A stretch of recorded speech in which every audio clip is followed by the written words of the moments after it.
My daughter sent me an email 3 days before her wedding. 5 words. Don't come, it's complicated. I'm Linda Thompson. I'm 62 years old. I built Elegance Catering from a church basement kitchen in Bronzeville to an empire that feeds Chicago's elite. I've catered for mayors, corporate executives, and families whose names are on buildings downtown. I've made presidents and millionaires wait for my honey-glazed salmon. I've turned down clients because my calendar was full, but apparently, I wasn't refined enough to eat at my own daughter's table. The email came on a Tuesday afternoon.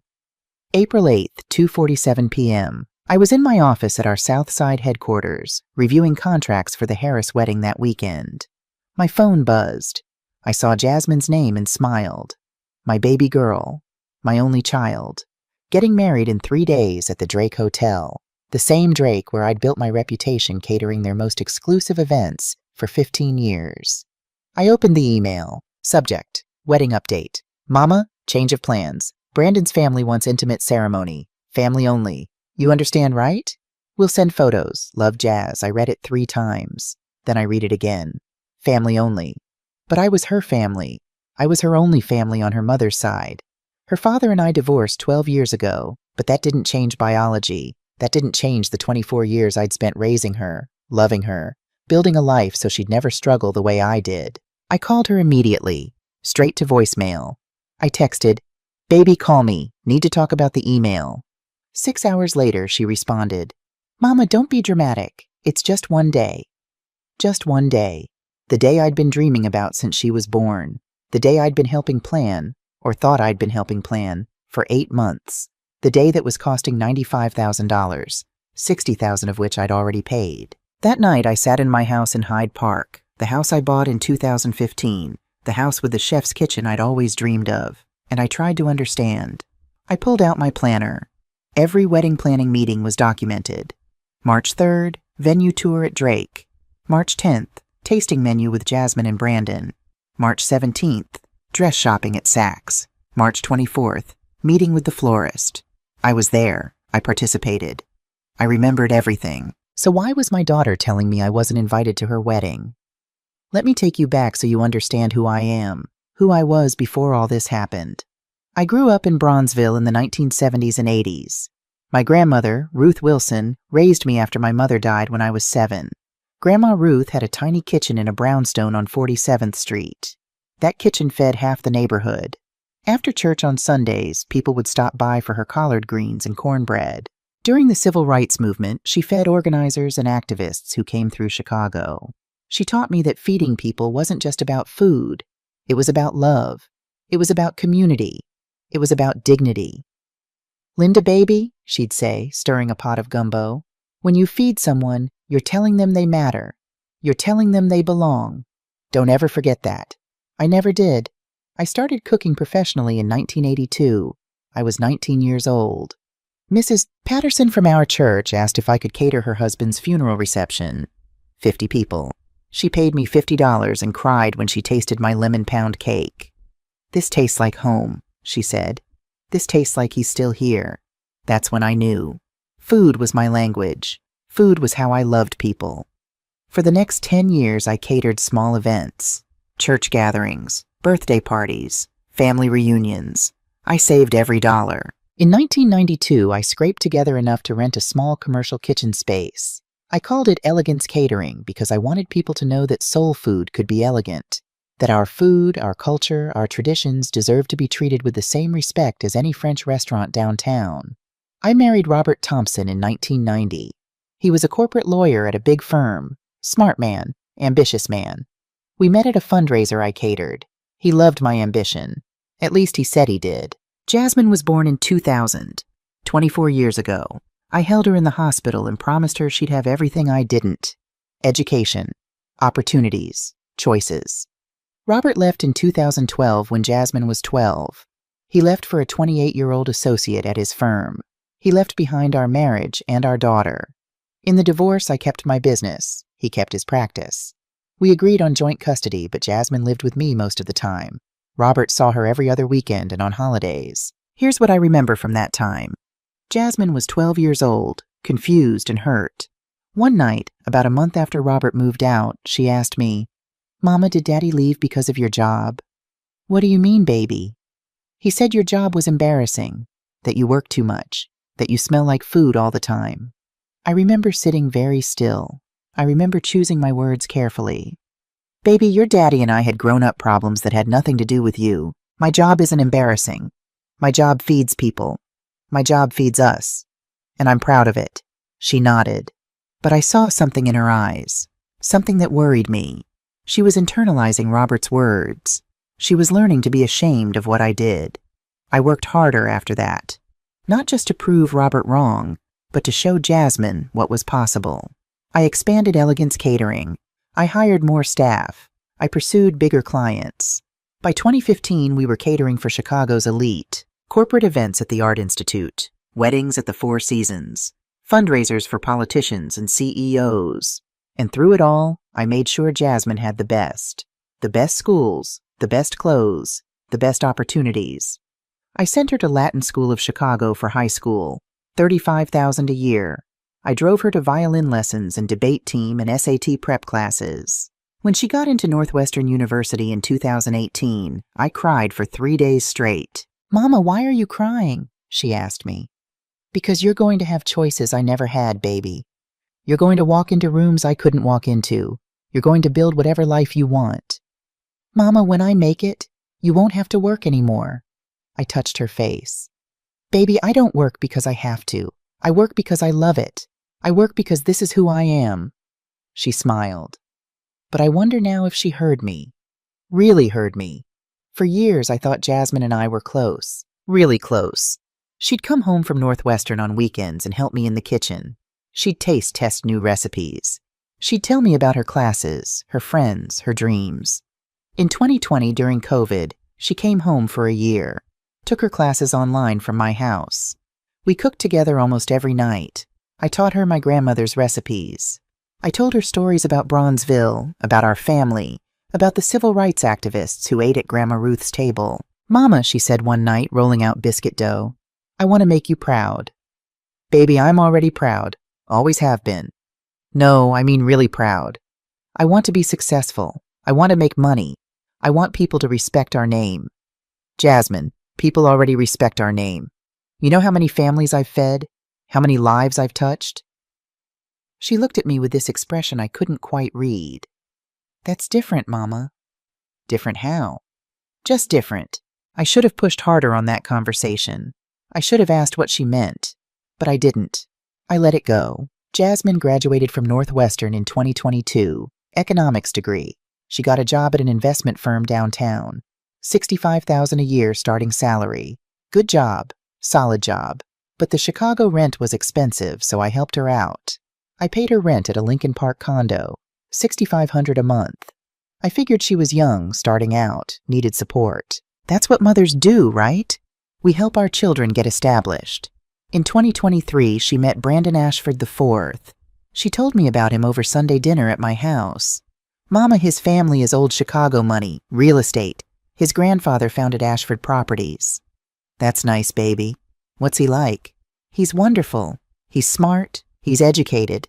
He went to Yale. He works at his family's company. Does he treat you well? Mama, of course. He's perfect. Something in the way she said perfect bothered me. Not because he was perfect, but because she seemed to need him to be perfect. I met Brandon in November 2023. They came to my house for Thanksgiving dinner.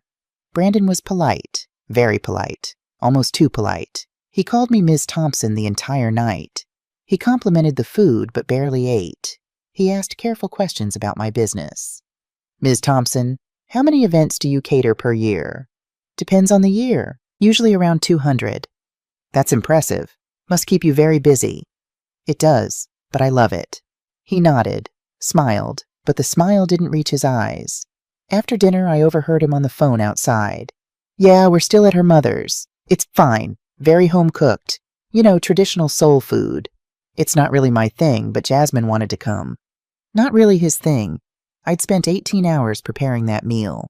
Turkey, dressing, sweet potato casserole, collard greens, macaroni and cheese, candied yams, cornbread, pecan pie, all from scratch, all made with love. But it wasn't really his thing. I didn't say anything to Jasmine. I should have. But I didn't want to be the mother who criticized her daughter's boyfriend. I didn't want to be the problem. Brandon proposed in February 2024, Valentine's Day. He took Jasmine to some expensive restaurant downtown, got down on one knee, gave her a ring that probably cost more than most people's cars. She called me immediately. "Mama, he proposed. I'm engaged." "Baby, that's wonderful. I'm so happy for you." "Mama, can you believe it? Me, married into the Ashford family. Brandon says his parents are excited to meet you properly." Properly. As if Thanksgiving hadn't been proper enough. 2 weeks later, I met Brandon's parents, Charles Ashford III and Victoria Ashford. We met for brunch at the Peninsula Hotel. Brandon and Jasmine were already there when I arrived. Victoria stood when I approached the table. She was tall, thin, blonde. Probably 58, but looked 45. She extended her hand but didn't quite meet my eyes. "Mrs. Thompson, how lovely to finally meet you. Please call me Linda." "Of course." But she kept calling me Mrs. Thompson the entire meal. Charles was worse. He barely acknowledged me. He asked me one question the entire brunch. "And what do you do, Mrs. Thompson?" "I own a catering company, Elegance Catering. I've been in business for 32 years. How quaint. He said it like I'd told him I made crafts in my garage. Victoria jumped in. "Linda, do you understand the seating protocol for formal weddings? I only ask because, working weddings is quite different from attending them as a guest. I'm a professional caterer. I've coordinated 500 weddings. I've worked with the best event planners in Chicago. I've designed seating charts for 300 people. But Victoria Ashford was explaining protocol to me like I was a child. "Mrs. Ashford, I've actually catered countless weddings. I'm quite familiar with—" "Oh, that's right. You work weddings. How lovely. But as a guest, it's quite different, you see."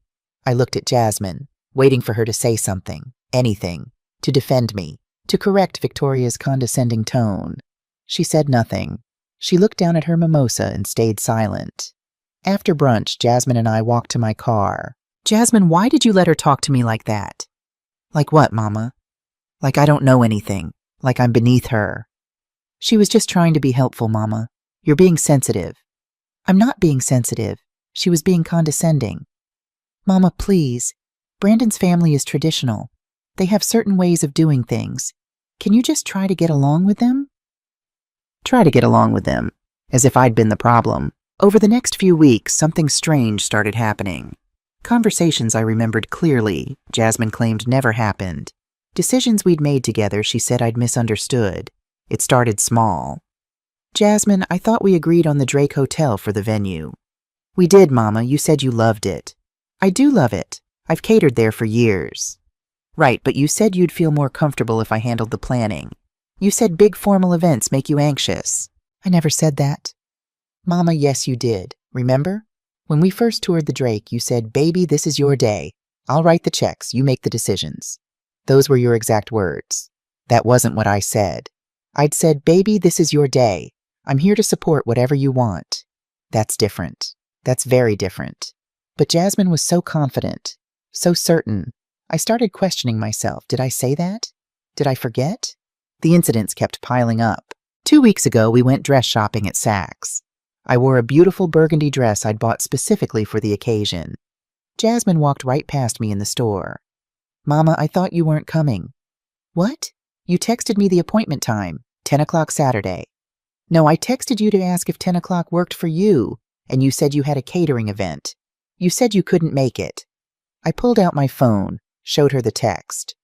"Baby, look, you sent me the time. I confirmed. Right here." She barely glanced at it. "Huh, I must have misread. Well, you're here now." But her tone had changed. Cooler, distant. The worst incident happened 3 weeks ago. Jasmine called me about the guest list. "Mama, I need to talk to you about something sensitive." "What's wrong, baby?" "Brandon's family is concerned about the guest list. They're worried it's getting too eclectic." "Eclectic?" "They're just saying that maybe some of your guests might not fit the vibe we're going for." "My guests?" "Baby, I've only invited 15 people. Your aunties, my staff from Elegance, my close friends." "Right, but Mama, you have to understand.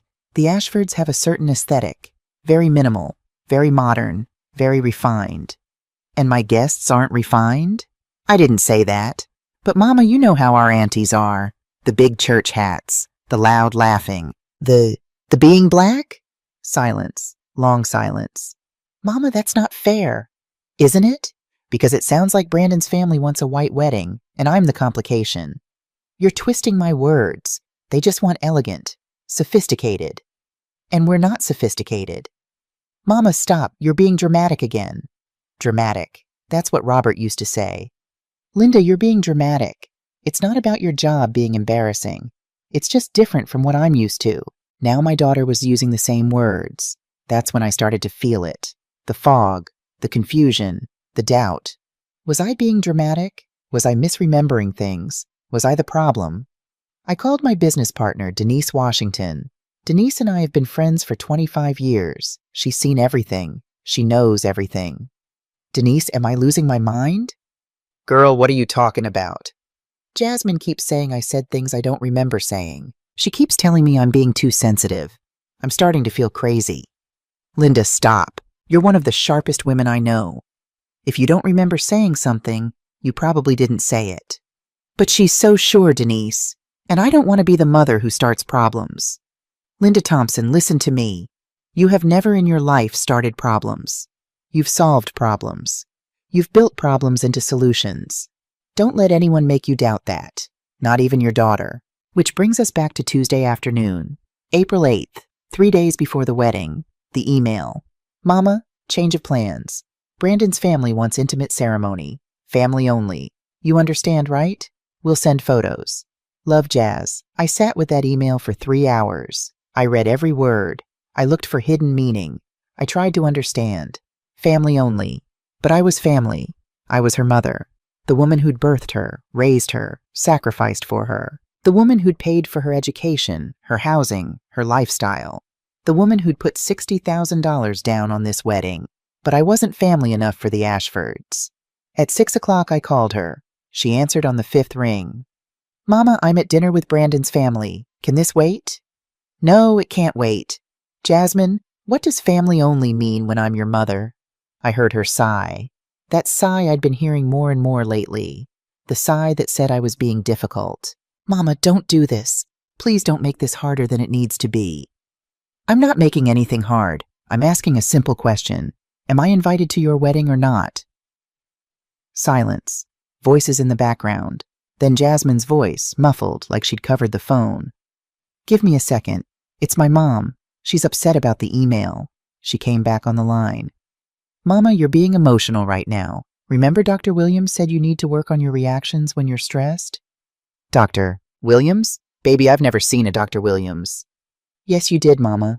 After the divorce. You went to therapy for a few months. You told me it really helped with your anxiety. My heart started pounding. I never went to therapy after the divorce. I couldn't afford therapy after the divorce. All my money went into keeping the business afloat and taking care of Jasmine. Jasmine, I never saw a therapist. I don't know where you got that. Mama, this is exactly what I mean. You forget things and then get upset when I remind you. It's okay. It happens. But you can't get angry at me for remembering things you don't. I felt the room spinning. She sounded so calm, so rational, like I was the one having trouble with reality. Jasmine, baby, I need you to hear me. I remember everything about the past 12 years. I remember every sacrifice I made, every choice, every conversation. And I'm telling you, with absolute certainty, that I never went to therapy. Okay, Mama, if you say so. Look, I have to get back to dinner. We'll talk about the wedding details later, okay? Jasmine, love you, Mama. Talk soon. She hung up. I sat in my office until midnight. I pulled out every calendar, every journal, every record I had from 2012 to 2014. I documented everything. I always have. It's how I run my business. Details matter. Records matter. Truth matters. There was no Dr. Williams. There were no therapy appointments. There was only me, working 70-hour weeks, raising my daughter, building my empire. My daughter was lying to me, or she genuinely believed something that never happened. Either way, something was very, very wrong. I called Denise. Girl, it's midnight. What's wrong? Jasmine uninvited me from her wedding. Silence. Then, she did what? Email this afternoon said it's family only, but Denise, that's not the worst part. When I called her, she started telling me I said things I never said. She claimed I went to therapy after the divorce. She's so convinced of things that never happened, and I'm starting to feel like I'm the one who's crazy. Linda, baby, you're not crazy. You're being gaslit. What? Gaslit. It's when someone makes you doubt your own reality, makes you question your memory, your perception, your sanity. Robert used to do it to you. Now Jasmine's learned the same trick. Why would my daughter gaslight me? Because someone's teaching her to. Someone's making her believe that you're the problem, that you're too much, too emotional, too complicated. And if I had to guess, I'd say it's Brandon's family. I thought about Victoria Ashford, the way she spoke to me at brunch, the way she treated me like I was hired help instead of the bride's mother, the way she said quaint and lovely and how nice, like they were insults wrapped in politeness. Denise, what do I do? First thing tomorrow, you pull every contract, every receipt, every record you have on this wedding. You document everything. Because, baby, if your daughter is trying to erase you from her wedding while using your money to pay for it, you need to protect yourself. I can't believe we're talking about my daughter like this. Neither can I, but here we are. I didn't sleep that night. I sat in my kitchen, the kitchen I'd designed myself, the kitchen where I'd created 1,000 recipes, the kitchen where I'd taught my daughter to make her grandmother's biscuits, and I realized something. My daughter had chosen Brandon's family over her own mother. She'd chosen their approval over my dignity. She'd chosen their old money, their white world, their version of respectability over the woman who'd given her everything. And tomorrow, I was going to find out exactly how much power I actually had. Because if Jasmine wanted a wedding without her mother, she was going to learn what that actually cost. I woke up at 5:30 Wednesday morning after maybe 2 hours of sleep. I showered, got dressed, and drove to my office. The sun wasn't even up yet. The streets were empty. I felt like I was moving through water, like everything had slowed down and gotten heavier. My executive assistant, Keisha Williams, was already there when I arrived at 7. Keisha's been with me for 18 years. She's 45 years old, organized, loyal, and she knows my business almost as well as I do. She took one look at my face and knew something was wrong. Ms. Thompson, what happened? I told her about the email, about the phone call, about Jasmine claiming I'd gone to therapy that never happened. Keisha's face went hard. She's lying to you. I don't think she thinks she's lying. I think she actually believes these things. Then someone's putting these beliefs in her head. Who benefits from you doubting yourself? Brandon's family. Exactly. Ms. Thompson, what do you need me to do? Pull every contract, every invoice, every business relationship connected to Jasmine's wedding. I want to know exactly where my money went and who's involved. Keisha didn't ask questions. She just nodded and got to work. At 8 o'clock, my phone rang. Jasmine. Mama, we need to talk. I agree. Come to my office. I can't. I'm at Brandon's parents' house. We're finalizing details for Friday. But Mama, I need you to understand something. This isn't personal. How is uninviting me from your wedding not personal? It's complicated. Brandon's family has certain expectations. They're very traditional, very particular about how things should be done. And how things should be done doesn't include the bride's mother. Mama, they just think it would be easier if the ceremony was immediate family only. Brandon's parents, his brother, his grandparents, just the people who are closest to him. And I'm not close to you? You know what I mean. No, Jasmine, I don't know what you mean. Explain it to me.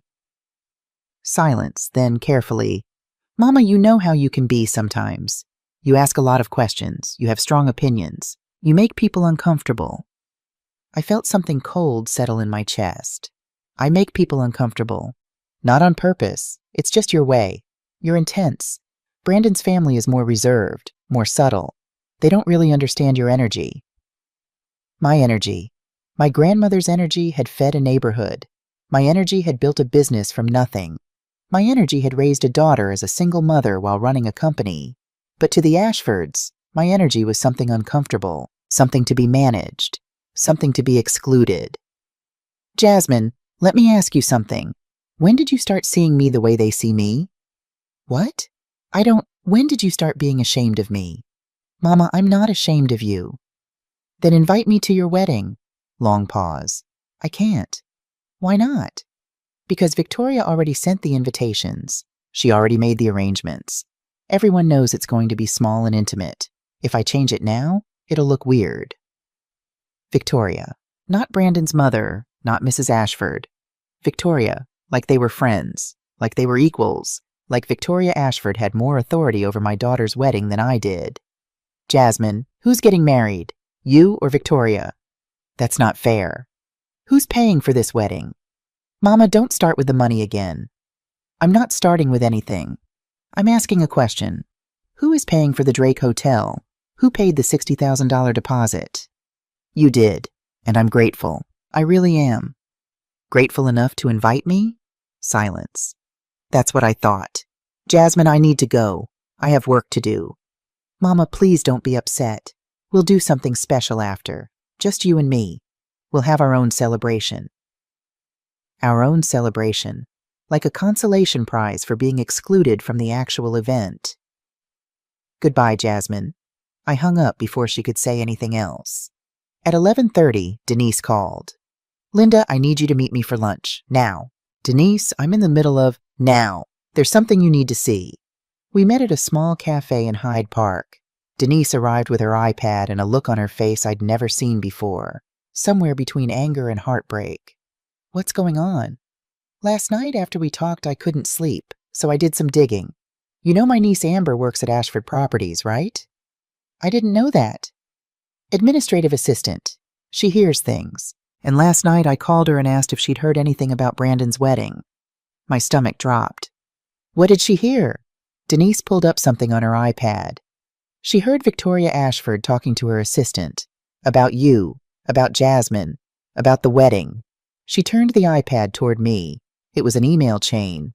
I started reading. From Victoria Ashford to Catherine Morrison, wedding planner. Subject Thompson Ashford wedding. Final arrangements. Catherine, few last-minute adjustments. We need to keep the guest list tight. Very tight.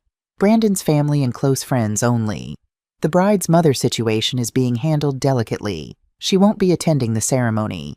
She's understanding about it, thankfully. She knows her place. She knows her place. I read it again. Then again. Keep reading, Denise said quietly. From Catherine Morrison to Victoria Ashford, understood. Just to confirm, the bride's mother won't be present at all? That's unusual. Should I expect any complications? From Victoria Ashford to Catherine Morrison. No complications. The mother is, well, she's a caterer.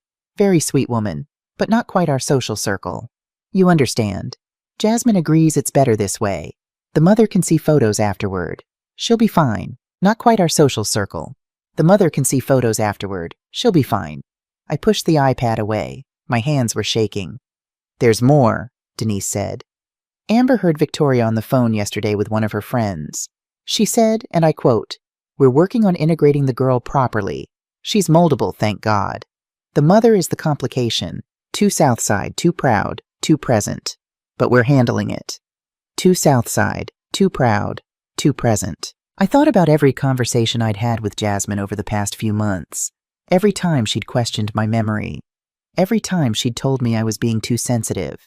Every time she'd made me doubt myself. "They've been coaching her," I said. "Victoria's been teaching Jasmine how to push me out." It looks that way. I thought about the therapy story. The Dr. Williams who never existed. Had Victoria told Jasmine to say that? Had she taught my daughter how to gaslight me? "Denise, I need to see Jasmine today." "Are you sure you're ready for that conversation?" "No, but I'm having it anyway." I drove to Jasmine's Lincoln Park condo at 2 o'clock. The condo I paid for.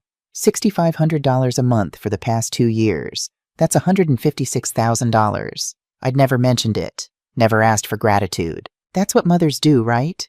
We support our children. But standing outside her door, holding a bag of her favorite lemon cookies I'd made that morning, I realized something. Support without respect isn't support. It's enabling. I was about to knock when I heard voices inside. The door was slightly ajar. I recognized Jasmine's voice. And Victoria's. I should have knocked. I should have announced myself. But something made me stop. Something made me listen. "Victoria, I'm having second thoughts about the whole thing," Jasmine said. Her voice sounded strained, tired. "Sweetheart, we talked about this. Your mother will understand eventually. She's from a different generation, different expectations. But she's my mother. She raised me by herself. She's done everything for me. Of course she has. And no one's saying she's not a good person. She's just not appropriate for this particular event. You know how these things work. Perception matters. Branding matters. Branding. My daughter was being branded. I know, but the way she sounded on the phone yesterday, she sounded emotional because she doesn't understand the bigger picture. Jasmine, listen to me. Brandon's family opens doors, real doors. Your mother, as lovely as she is, represents a world you're moving past. You're ascending. She's staying where she is. Silence. Then Jasmine's voice, smaller. That sounds really harsh. It's not harsh, darling. It's reality. Look at where you came from. Nice enough, but limited. Look at where you're going. Unlimited potential. Your mother did her job. She got you to the starting line. Now it's time for you to run the race. And sometimes that means leaving certain things behind. Things. You mean people. You mean my mother. I mean the associations that hold you back. Jasmine, do you know what Brandon's family said when they first met your mother? They asked me if she was the wedding planner. They couldn't conceive that the bride's mother was a caterer. Do you understand what that means? In their world, in your new world, service workers don't become family. They remain service workers. That's classist. That's reality. And you can either accept reality and thrive within it, or you can cling to outdated notions of fairness and struggle. Which do you choose? Another silence, longer this time. Then Jasmine's voice. I choose Brandon. Good girl. And choosing Brandon means choosing his world, his family, his standards. Your mother will adjust. Give her time. Meanwhile, let me handle the wedding details. You just focus on being the perfect bride. I heard footsteps moving toward the door. I stepped back quickly, crossed the hall, pretended to be checking my phone. Victoria emerged first. She saw me, and her face didn't change at all. Just smiled politely. Mrs. Thompson, how lovely to see you. Mrs. Ashford. She walked past me to the elevator. I stood there holding my bag of cookies, feeling like the ground had disappeared beneath my feet. Jasmine appeared in the doorway. Her face went pale. Mama, I didn't know you were coming. Clearly. How long have you been? Long enough. She stepped back into her apartment. I followed her inside. The apartment I paid for. The furniture I'd helped her pick out. The life I'd funded. We stood in her living room, neither of us sitting down. Mama, whatever you heard, I heard Victoria Ashford explain to you that I'm not appropriate for your wedding. I heard her call me a service worker who should stay in my place. I heard her tell you that choosing Brandon means leaving me behind. And I heard you say yes. Jasmine's eyes filled with tears. Mama, it's not that simple. It seems pretty simple to me. You're ashamed of where you came from. I'm not ashamed. You're ashamed of me. Mama, stop. Tell me I'm wrong. Look me in the eye and tell me you're not ashamed of your mother, the caterer. Tell me you're not ashamed of Bronzeville. Tell me you're not ashamed of Grandma Ruth's kitchen and the church ladies and the South Side and everything that made you who you are. She couldn't look at me. She looked at the floor. That's what I thought. Mama, you don't understand what it's like.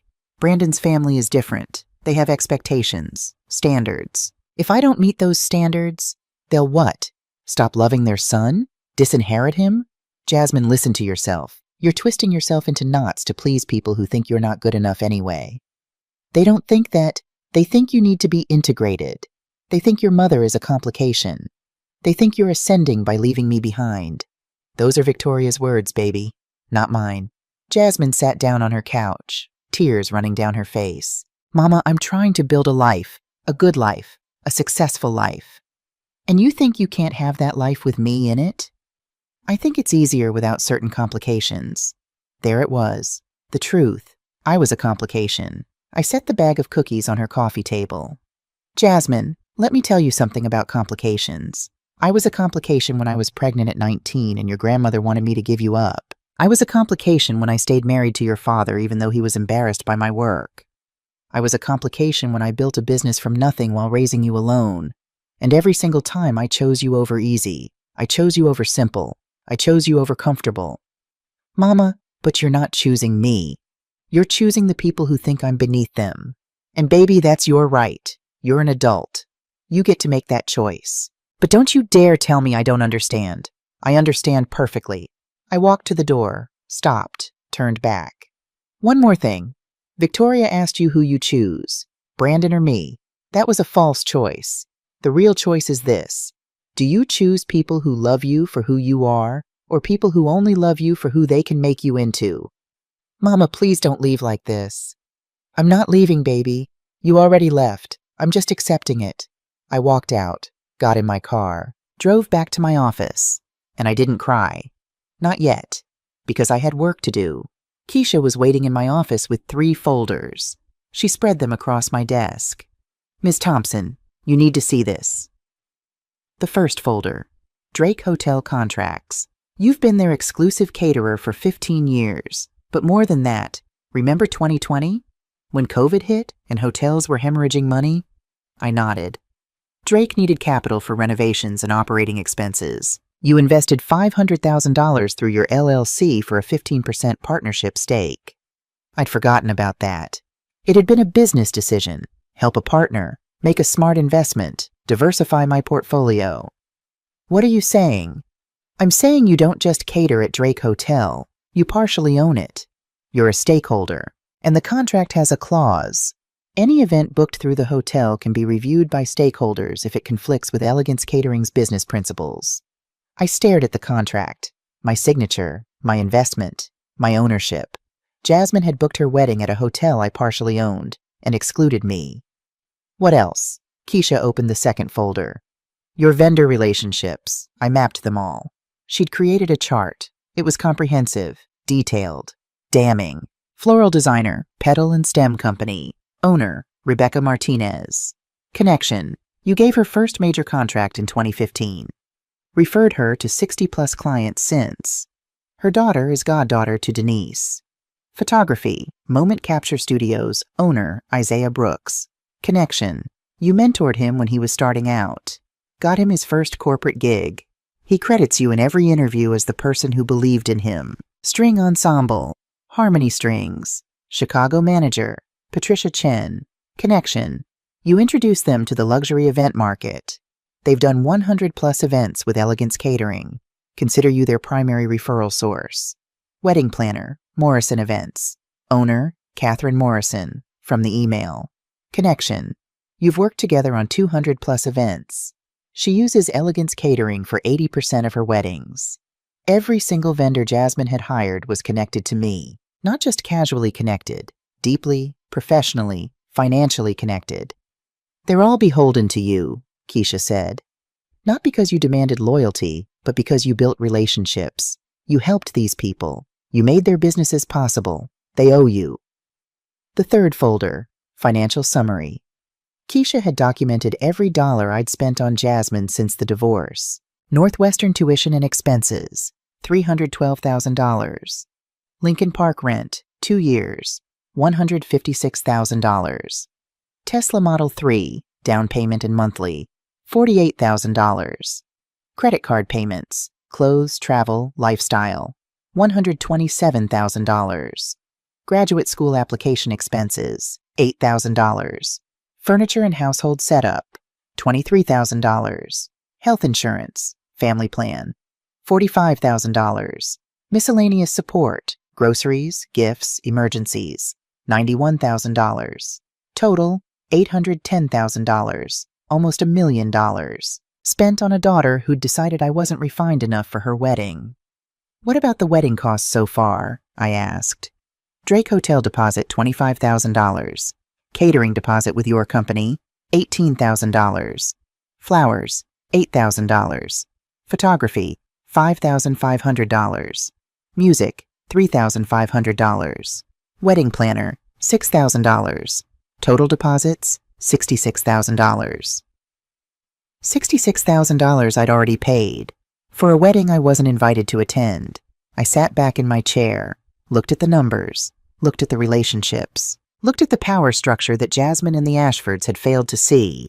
They thought I was just the caterer, just the service worker, just the woman who should know her place. They didn't realize I was the ecosystem. Keisha, what happens if I pull my support from this wedding? Legally, you'd be within your rights. All these contracts have cancellation clauses. You'd pay penalties, but you'd be out. And the vendors? Ms. Thompson, I can't speak for them, but if you told them you were pulling out, and why you were pulling out, I suspect some of them would reconsider their commitments. Because they're loyal to me. Because they know who you are, and they know what you've done for them. I thought about Victoria Ashford's words. The mother is the complication. Too South Side, too proud, too present, too proud. Yes, I was proud. Proud of what I'd built. Proud of who I'd become. Proud of the community I came from and the woman my grandmother raised me to be. And maybe it was time to show the Ashfords exactly what happens when you try to diminish a proud black woman who's built her own empire. Keisha, set up a meeting. I want to talk to my daughter. One more time, face to face. And if she says no, then I make business decisions, not mother decisions. I called Jasmine at 6 p.m. She answered on the first ring. Mama, I've been trying to reach you all afternoon. I've been busy, working, at my job that's apparently beneath the Ashford family. Mama, please, can we talk about this? That's why I'm calling. I want to meet. Tomorrow morning, 9 a.m., my office. I can't tomorrow. Brandon and I have the final fitting. Jasmine, 9 a.m., my office. This is not a request. Silence. Then, okay, I'll be there. That night, I sat in my kitchen and thought about everything that had led to this moment. Robert leaving because he was embarrassed by my work. Jasmine growing up with a father who saw her mother as less than. Victoria Ashford recognizing that insecurity and exploiting it. My daughter, desperate to escape her origins, willing to erase the woman who gave her those origins. At midnight, my phone buzzed. A text from Denise. Whatever you're planning to do, I'm with you. That girl needs to learn that her mother is not a complication. She's a queen. I texted back. Tomorrow she learns exactly what kind of queen. At 1 a.m., I got another text. Unknown number. Ms. Thompson, this is Isaiah Brooks. Denise called me tonight. Told me what's happening. I just want you to know, I stand with you. Whatever you need. You gave me my career. I don't forget that. Then another text. Rebecca Martinez. Linda, I heard. I'm so sorry. You don't deserve this. I'm here if you need me. Then Patricia Chen from the string ensemble. Ms. Thompson, we love you. Just say the word. The community was rallying. The people I'd helped, supported, and lifted up were circling around me. Because that's what real community does. That's what real family does. At 2 a.m., I finally fell asleep. Not peacefully, but purposefully. Tomorrow, Jasmine would have to make a choice. A real choice. Not the false one Victoria had given her. The choice was this. Respect your mother or fund your wedding yourself. Because I was done being a complication. I was done being erased. I was done making myself smaller so other people could feel bigger. Tomorrow, Jasmine would learn what her mother was really made of. And the Ashford family would learn that old money means nothing when you're dealing with a woman who built her own power from scratch. They wanted me to know my place? I knew my place. I owned it. And I was about to show them exactly what that meant. Jasmine arrived at 9:15, 15 minutes late. She looked tired, stressed. Her makeup couldn't hide the circles under her eyes. She sat down across from my desk. I had all 3 folders in front of me. I'd been there since 7 a.m. reviewing everything one more time. Mama, before you say anything, I want to apologize. The things Victoria said yesterday were honest. Maybe the first honest words anyone said in months. They were cruel. They were true. That's how she sees me. That's how Brandon's family sees me. And Jasmine, the real question is that how you see me? She looked down at her hands. No. Look at me when you answer. She looked up. Tears already forming. Is that how you see me? Am I a complication? Am I too South Side? Too proud? Too present? Mama, you're my mother. I love you. That's not what I asked. Do you see me the way they see me? Long silence. Then quietly. Sometimes. At least it was honest. When did it start? I asked. When did you start being ashamed of me? I'm not ashamed. Jasmine, please. We're past lying now. When did it start? She wiped her eyes. Freshman year at Northwestern. There was this parents' weekend. You came up. You were so excited. You wore that yellow dress and you made all that food and you wanted to meet all my friends. I remember. And my roommate Emma, her parents were there. Her dad's a surgeon, her mom's a lawyer. They were talking about summer homes and European vacations and country clubs.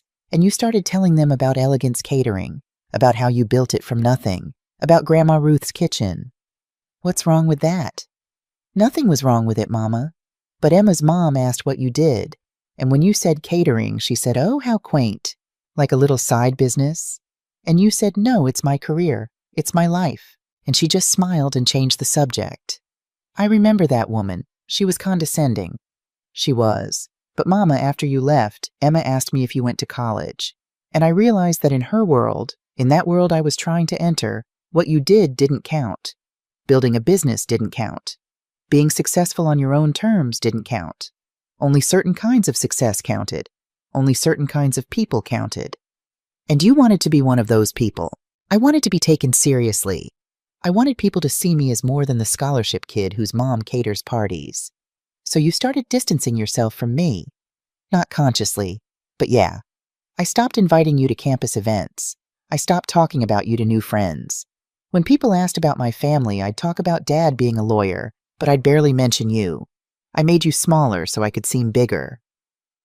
At least she was being honest now. Finally. And then you met Brandon. And then I met Brandon. And his family is everything I thought I wanted. Old money. Old connections. Acceptance into a world I'd been trying to break into since freshman year. But Mama, they didn't want to accept me. Not really. They wanted to accept a version of me that didn't include you. And you let them create that version. I thought I had to. Victoria said, I know what Victoria said. I heard her. She coached you, didn't she? Taught you how to manage me, how to make me doubt myself. Jasmine nodded. She said you'd be difficult if we told you directly. She said it would be easier to create distance gradually, make you think it was your idea to step back, make you doubt whether you even wanted to be involved. The therapy story. The Dr. Williams who never existed. Victoria suggested it. She said if you thought you'd struggled with anxiety before, you'd be more likely to accept that you were being too emotional now. Mama, I'm so sorry. I didn't realize how terrible it was until I heard myself saying it. But you said it anyway. I did, because I wanted Brandon's family to accept me more than I wanted to honor you. And that's the truth. That's the awful, shameful truth. We sat in silence for a long moment. Then I opened the first folder. Jasmine, I want to show you something. This is the Drake Hotel contract. See this section here? I'm not just their caterer. I'm a 15% owner. I invested $500,000 in 2020 to help them survive COVID. You booked your wedding at a hotel I partially own. Her face went pale. I opened the second folder. These are the vendor relationships. Every single person you hired is connected to me. Rebecca Martinez got her start through my referrals. Isaiah Brooks considers me his mentor. Patricia Chen's ensemble exists because I introduced them to the luxury market. They're not just vendors, Jasmine. They're family. They're community. They're people I've supported and lifted up for years. Mama, I didn't know? You didn't know because you didn't ask. You didn't care. You just assumed you could use my world while excluding me from it. I opened the third folder. And this is what it cost me to raise you. $810,000 since the divorce. Almost $1 million. Every tuition payment. Every rent check. Every car payment. Every time you needed anything, I gave it to you. Without conditions. Without keeping score. Because that's what mothers do. Jasmine was crying now. Really crying. But Jasmine, I need to ask you something. And I need you to answer honestly. Are you inviting me to your wedding? She looked up at me. Face streaked with tears. I can't. Why not? Because I already told Victoria you weren't coming. Because I already told Brandon's family it would be intimate. Because if I change it now, they'll think I'm weak. They'll think you control me. Do they think Brandon's parents control him? That's different. How is it different? Because they're his parents. They have standing. They have class. Say it. They have class and I don't. Jasmine closed her eyes. Yes. So your final answer is no. I'm not invited to your wedding. Mama, after the wedding, things will be different. After we're married and settled, you can be part of our lives. We'll have you over for dinner. We'll celebrate holidays together. It'll just be different than it was before. Different how? More appropriate, more balanced, more white. She flinched, but she didn't deny it. I stood up, walked to my window, looked out at the south side of Chicago, the neighborhood where I was raised, the community that made me. Jasmine, I'm going to give you until 5 o'clock today to make a final decision. You can call me and tell me I'm invited to your wedding. Fully invited, as your mother, sitting where mothers sit with my family, with my friends, with no apologies and no shame. Or you can continue with your plan to exclude me. And if I continue with the plan? I turned back to face her. Then at 5:01, I start making phone calls. I cancel my partnership involvement with Drake. I pull Elegance Catering from the event, and I reach out to every vendor connected to me and explain why their services are funding an event designed to exclude and diminish the woman who helped build their businesses. You'd sabotage my wedding? I'd stop funding my own erasure. There's a difference. Mama, you can't do this. I can, and I will, because for 12 years, Jasmine, I've let you take from me while giving nothing back. I've let you treat me like a bank account instead of a person. I've let you make me small so you could feel big, and I'm done. You're blackmailing me. I'm setting boundaries. For the first time in your adult life, I'm requiring that respect and support go together. You don't get to have my money without having my presence. You don't get to benefit from my connections while being ashamed of my existence. Jasmine stood up. So what? You'll destroy everything because your feelings are hurt? My feelings aren't hurt, baby. My dignity is insulted, and I'm protecting it. By ruining my wedding. By refusing to fund an event that's designed to erase me. Jasmine, you have 7 hours to decide what matters more, the Ashford family's approval or your mother's respect. Choose wisely. She walked to the door, stopped, turned back. What happened to you, Mama? You used to be so supportive, so understanding. What happened to you, baby? You used to be proud of where you came from. She left. I sat back down at my desk. My hands were shaking. My heart was pounding. But I didn't cry. I'd cried enough over the past week, over the past months, over the past years of watching my daughter slowly distance herself from everything I'd taught her to value. Now it was time for consequences. At 5 o'clock, my phone would ring, or it wouldn't. And either way, Jasmine was about to learn what her mother was really made of. Because I wasn't just Linda Thompson, the caterer. I was Linda Thompson, the woman who built an empire. And empires don't beg for permission to exist. They just exist, and everyone else adjusts. I didn't leave my office after Jasmine left. I sat at my desk and I waited. Keisha brought me coffee at noon. Ms. Thompson, have you eaten anything? I'm not hungry. You need to eat. I need to wait. She didn't argue. Just set a sandwich on my desk and left quietly. At 1:30, my phone rang. Not Jasmine, Denise. Linda, Jasmine just called me. What did she say? She's panicking. She wants me to convince you to back down. She says you're being unreasonable. What did you tell her? I told her that her mother is the most reasonable woman I know, and that if she's in this position, it's because she put herself there. Thank you. Linda, are you really going to do this? Cancel everything? If she doesn't call by 5 o'clock, yes. That's 2 hours away. You ready for what comes after? No, but I'm doing it anyway. At 2:15, Robert called. Linda, what the hell are you doing? Hello, Robert. Jasmine called me crying. She says you're threatening to destroy her wedding. I'm not destroying anything. I'm declining to fund an event I'm excluded from. This is petty, Linda. This is beneath you. You know what's beneath me, Robert? Being told I'm not sophisticated enough for my own daughter's wedding. Being gaslit into questioning my own memory. Being treated like a checkbook instead of a person. She's your daughter. You don't abandon your daughter over hurt feelings. I'm not abandoning her. I'm teaching her that actions have consequences, something you never bothered to teach her. What's that supposed to mean?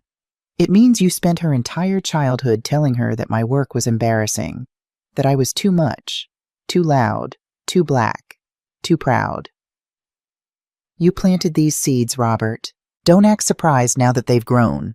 Silence. Then, that's not fair. Neither is this situation, but here we are. Linda, please, think about Jasmine. Think about her future. I am thinking about her future.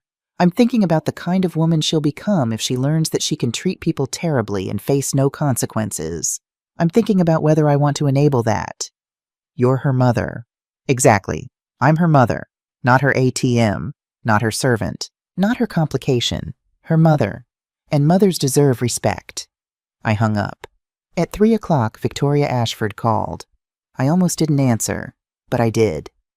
Mrs. Thompson, I think there's been a terrible misunderstanding. Has there? Jasmine is quite emotional right now. I suspect she's miscommunicated some things. The wedding situation is simply a matter of logistics, space constraints. You understand? Mrs. Ashford, let me save us both some time. I heard you, yesterday, at Jasmine's apartment. I heard you call me a complication. I heard you say I was too South Side, too proud, too present. I heard every word. Silence. Then carefully. Mrs. Thompson, you must understand. These events have certain protocols. Protocols that exclude the bride's mother? Not exclude. Simply manage expectations. Manage. That's an interesting word. Is that what you've been doing? Managing me? Teaching my daughter to gaslight me? Coaching her to make me doubt my own reality? I've been helping Jasmine integrate into a world she aspires to join. By erasing where she came from. By helping her present herself appropriately. And I'm not appropriate. Mrs. Thompson, you're a lovely woman. You've built a nice business. You should be very proud. But you must understand that Brandon's family has certain standards. Let me stop you right there. I don't care about your family's standards. I don't care about your protocols. I don't care about your world. What I care about is my daughter. And what you've done to her. You've taught her to be ashamed of her own mother. You've taught her that love means erasure. You've taught her that success means abandoning the people who built her. That's not what That's exactly what you've done. And Mrs. Ashford, I want you to know something. In 2 hours, if my daughter hasn't called me, I'm pulling every resource I have from this wedding. Every vendor, every connection, every dollar. And you're going to learn something about the woman you tried to make invisible. Mrs. Thompson, surely we can discuss this reasonably. I'm being perfectly reasonable. I'm requiring respect as a condition of my support. That's the most reasonable thing in the world. You're being vindictive. I'm being a woman who knows her worth. Maybe that's what scares you. I hung up. At 4 o'clock, Keisha knocked on my door. Ms. Thompson, Isaiah Brooks is here, and Rebecca Martinez and Patricia Chen. They want to talk to you. All 3 of my vendors. All 3 people whose businesses I'd helped build. They filed into my office. Isaiah spoke first. Ms. Thompson, Denise called us, told us what's happening. We want you to know we stand with you. Whatever you decide. Rebecca stepped forward. Linda, you gave me my start. When no one else would take a chance on a Latina florist in this city, you did. You referred me to clients. You vouched for me. You made my business possible. If you pull out of this wedding, I pull out too. Patricia nodded. The string ensemble is with you. We don't perform at events that disrespect the woman who gave us our careers. I felt tears threatening. I pushed them back. You all have contracts. You'll lose money if you cancel. Isaiah shook his head. Some things matter more than money, Ms. Thompson. You taught us that. You taught us that how we treat people matters, that dignity matters, that community matters. We're not abandoning those lessons now. The Ashford family will be furious. They might blacklist you from other events. Rebecca smiled. Let them try. The people we want to work with are the people who respect what you built. Anyone who disrespects you isn't someone we want as a client anyway. I looked at these 3 people, these 3 businesses I'd helped nurture, this community I'd built without even realizing it. Thank you, I whispered. Thank you for seeing me. We've always seen you, Patricia said. It's your daughter who needs to open her eyes. They left, and I sat alone again, watching the clock. 4:30, 4:45, 4:55. My phone stayed silent. At 4:59, I picked up my phone, pulled up my contact list. Drake Hotel was first. The second hand ticked. 5 o'clock. My phone didn't ring. I waited 30 more seconds, giving her every possible chance. Nothing. At 5:01 p.m., I made the first call. Drake Hotel, this is Thomas Chen speaking. Thomas, this is Linda Thompson. Ms. Thompson, good afternoon. What can I do for you? I'm calling to exercise my rights as a stakeholder and exclusive catering partner. I'm canceling the Ashford-Thompson wedding scheduled for Friday, April 12th. Silence. Then, Ms. Thompson, the wedding is tomorrow. We have staff scheduled, rooms reserved, the ballroom prepared. I understand the timing is challenging, but as you know, the stakeholder agreement allows for cancellation with cause. The cause is this. The event organizers have excluded me, the contract guarantor and mother of the bride, from attending. That constitutes a fundamental breach of the principles underlying my partnership with Drake. Ms. Thompson, This is highly irregular. So is excluding the mother who's paying for the wedding. Thomas, I've been your partner for 15 years. Have I ever acted unreasonably? No, ma'am, never. Then trust me when I say this is necessary. Cancel the event. Notify the parties. I'll handle all penalty fees as outlined in the contract. Ms. Thompson, may I ask, does Jasmine know you're doing this? She had until 5 o'clock to call me. She chose not to. That's all the answer I need. I understand. I'll process the cancellation immediately. Ms. Thompson, for what it's worth, I think you're doing the right thing. Thank you, Thomas. Next call, Rebecca Martinez. Linda? Is it time? It's time. Pull the flowers. Consider it done. Linda, I'm proud of you. I haven't done anything to be proud of yet. You're standing up for yourself. That's everything. Next call, Isaiah Brooks. Ms. Thompson, I already know why you're calling. Photography contract is canceled. I'm with you. Next call, Patricia Chen. The ensemble is out.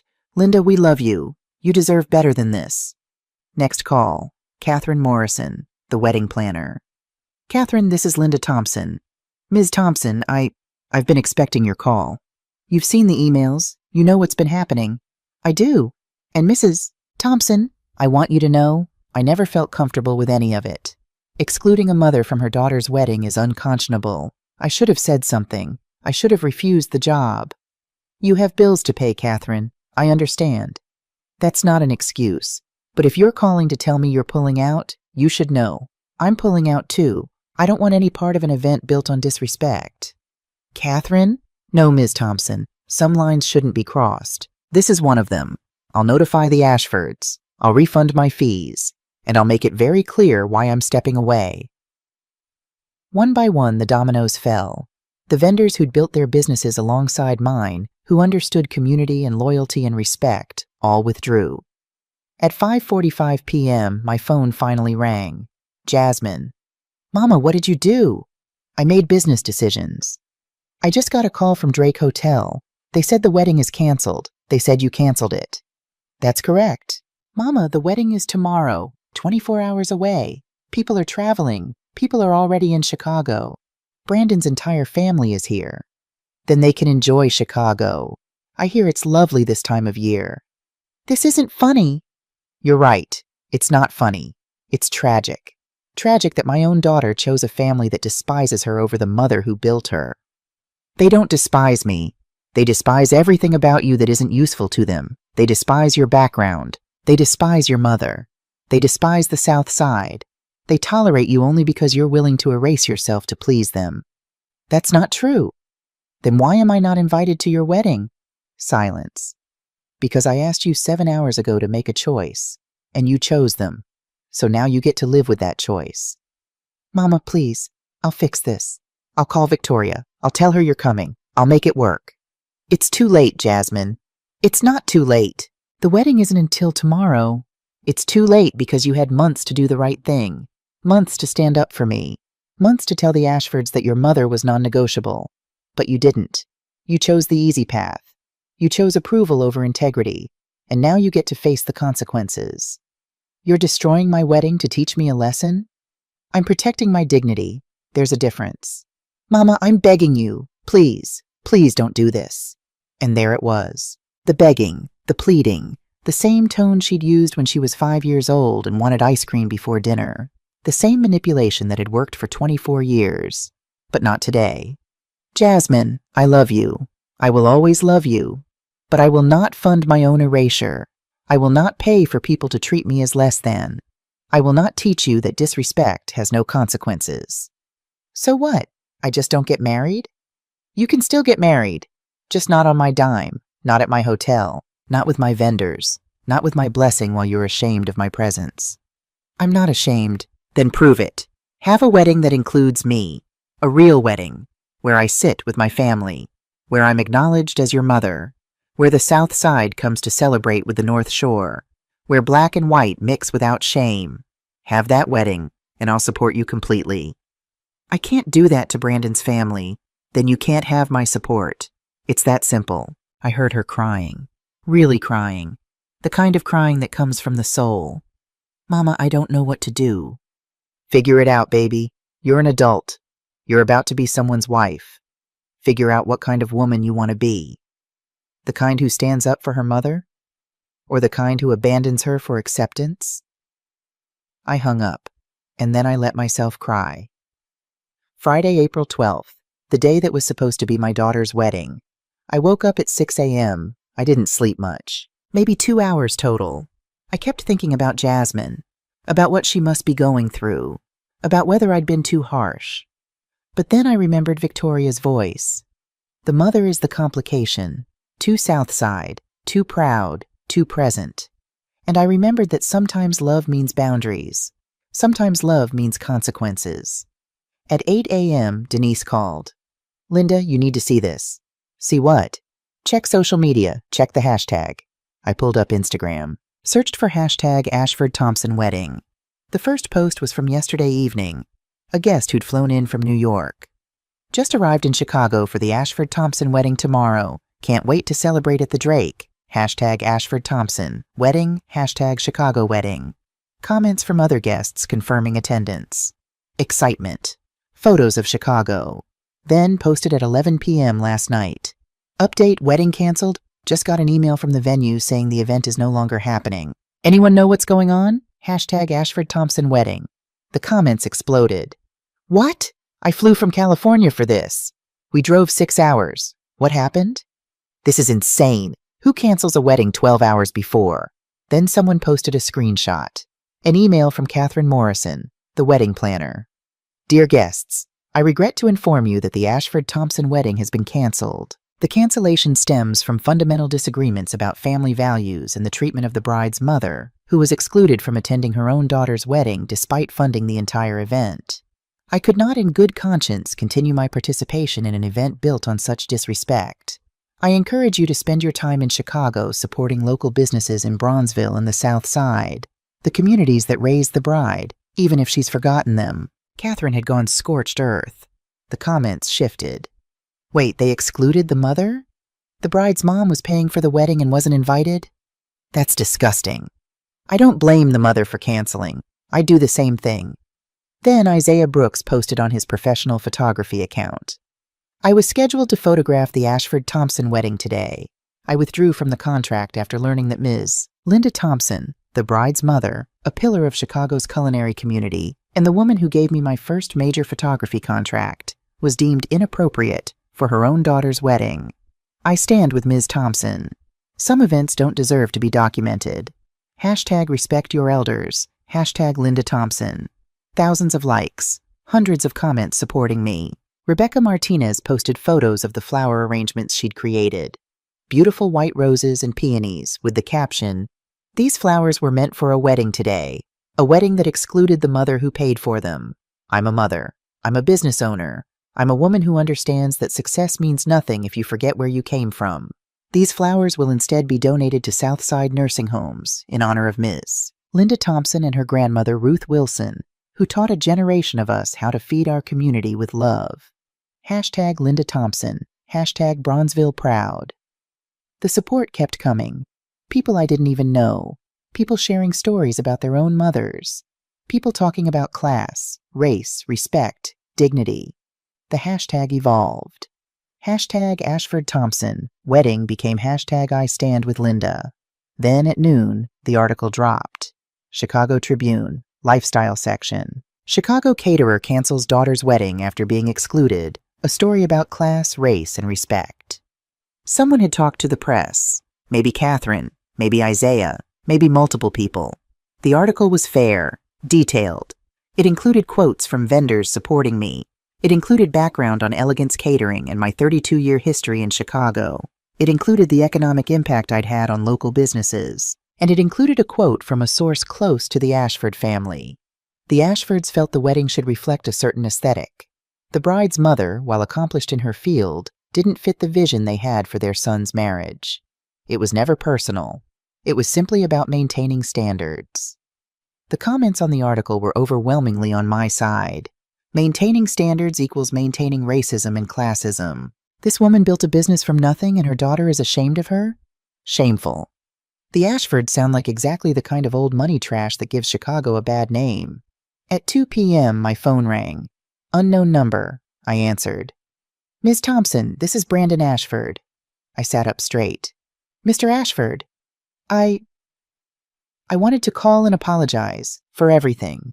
I didn't know my family was treating you this way. I didn't know they were coaching Jasmine to exclude you. I was focused on making my parents happy. I didn't think about what that meant for you. Where's Jasmine? She's here, at my parents' house. She's not doing well, Ms. Thompson. She won't stop crying. She won't talk to anyone. She just keeps saying she destroyed everything. Did she? Yeah, I think she did. My parents are furious. They're saying your daughter is unstable, that this whole situation proves she's not ready for our family. They're talking about postponing the engagement indefinitely. And what do you think? Silence. Then, I think I fell in love with a woman who was smart and ambitious and proud of where she came from. And somewhere along the way, my family convinced her to hide all of that. They convinced her to be ashamed, and I let them. So yeah, I think we need to postpone, because I don't want to marry someone who's trying to be someone else. That's probably the wisest thing you've said, Mr. Ashford. Can I ask you something? Would you ever forgive her for what she did? I thought about that. Really thought about it. I love my daughter, Mr. Ashford. I always will. But forgiveness isn't automatic. It's earned. Through changed behavior. Through accountability. Through time. So can I forgive her? Eventually. But she has a lot of work to do first. I understand. I'll tell her you said that. One more thing, Mr. Ashford.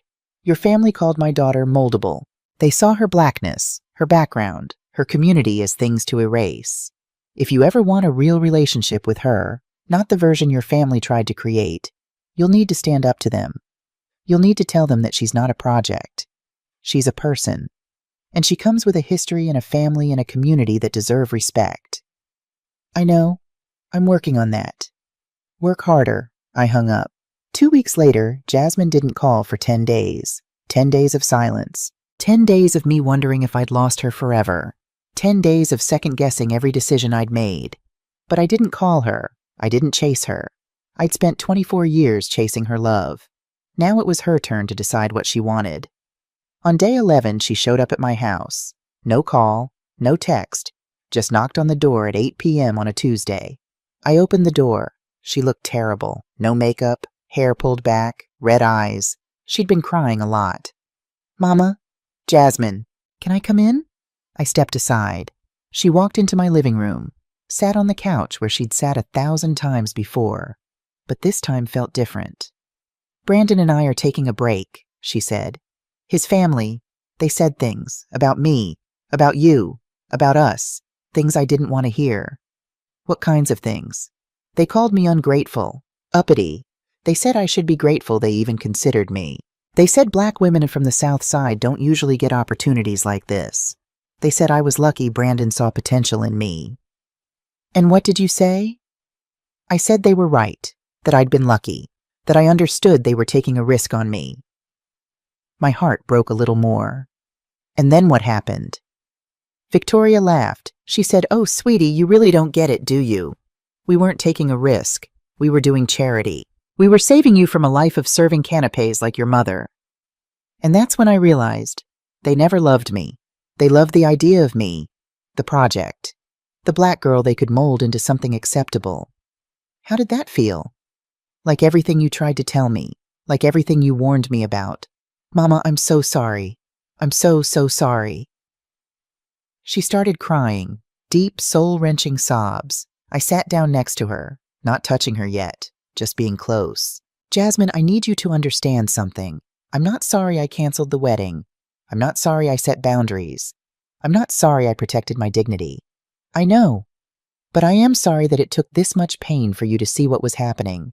I'm sorry I didn't teach you earlier about the difference between people who love you and people who want to use you. You tried to teach me. I didn't listen. Why not? She looked at me, really looked at me for the first time in months, because I thought love meant changing. I thought if I could just be perfect enough, acceptable enough, white enough, then people would value me. I thought if I erased the South Side in Bronzeville and you in Grandma Ruth's kitchen, then I could become someone worth loving. And now? Now I realize I already was someone worth loving. I just didn't love myself enough to see it. I reached over, took her hand. Baby, you are brilliant. You are beautiful. You are accomplished. Not despite where you came from, but because of it. Every struggle I went through, every sacrifice I made, every lesson Grandma Ruth taught me. That's all in you. That's your foundation. And when you tried to erase it, you were erasing the best parts of yourself. I know that now. I wish I'd known it before I hurt you. So do I. We sat in silence for a long moment. Mama, can I ask you something? Anything. Can we try again? Can we rebuild this? I know I don't deserve it. I know I destroyed your trust, but can we try? I thought about that question, really thought about it. Jasmine, I love you. I will always love you. But love without respect isn't sustainable. So if we're going to rebuild this relationship, things have to change. I'll do anything. First, therapy, individual for you, family therapy for us, every week, no excuses. Okay. Second, you're getting a job, a real job, not at Robert's firm, not somewhere that your name gets you in the door, somewhere where you have to work, where you have to prove yourself. Okay? Third, 1 day a week you work at Elegance Catering, not as management, as staff. You'll help with prep. You'll help with service. You'll remember what work actually looks like. Mama, no arguments. You want to rebuild trust? You show me through actions, not words. She nodded. What else? You cut contact with the Ashford family. All of them, including Brandon. Brandon and I are already on a break. Not a break. Done. Because baby, as long as you're connected to that family, they'll keep pulling you back toward the person they want you to be. You need space to figure out who you actually are. That's going to be hard. Most worthwhile things are. Anything else? Yes. You write a letter to every vendor who pulled out of your wedding. You apologize. You explain what you learned. You thank them for standing up for me when you didn't. I can do that. And one more thing.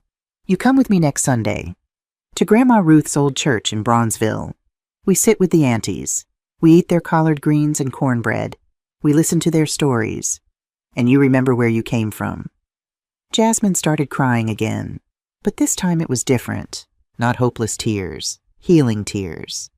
I'm so sorry, Mama, for everything, for making you doubt yourself, for choosing them over you, for being ashamed of the most amazing woman I've ever known.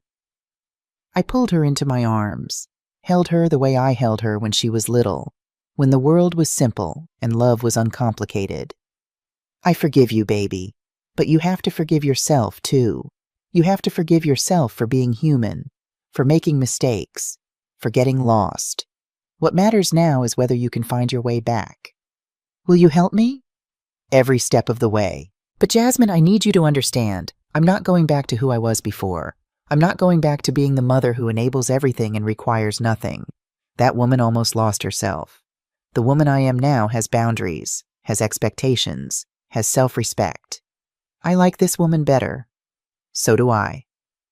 6 months later, Sunday morning, the Southside Youth Culinary Program graduation. I'd been running this program for 5 years, teaching young people from Bronzeville and surrounding neighborhoods how to cook professionally, how to build businesses, how to take their grandmother's recipes and turn them into careers. Today, 12 students were graduating. 12 kids who'd spent 6 months learning knife skills, flavor profiles, business management, and most importantly, dignity through work. I stood at the back of the community center, watching families arrive. Proud parents, beaming grandmothers, little siblings in their Sunday best. And there was Jasmine, serving food to the graduates' families, wearing an Elegance Catering apron, smiling as she handed plates to people from the neighborhood. Her neighborhood. the neighborhood she'd tried to escape. She caught my eye, smiled. A real smile. Not the performance smile she'd worn at Northwestern. Not the people-pleasing smile she'd used with the Ashfords. Just her. After the ceremony, one of the graduates, a 16-year-old girl named Maya, approached me. "Ms. Thompson, I just want to thank you for this program, for believing in us, for showing us that cooking isn't just a job, it's an art. Maya, you earned this.